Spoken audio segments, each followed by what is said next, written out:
Have you ever wondered how fresh grapefruits are turned into perfectly sealed cans of sweet syrup? Today, we're going inside.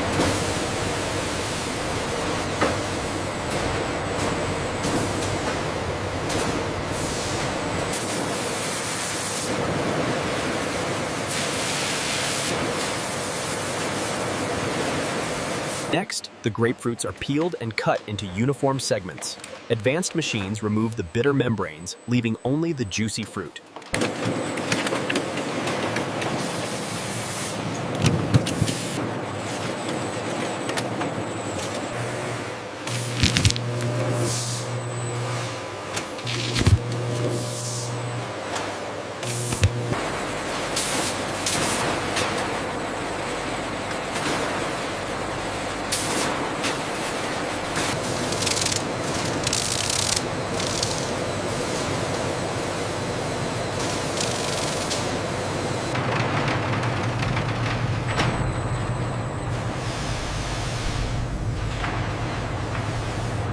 Once the sugar and water are thoroughly mixed, the resulting syrup is gently heated and stirred before moving to the next stage.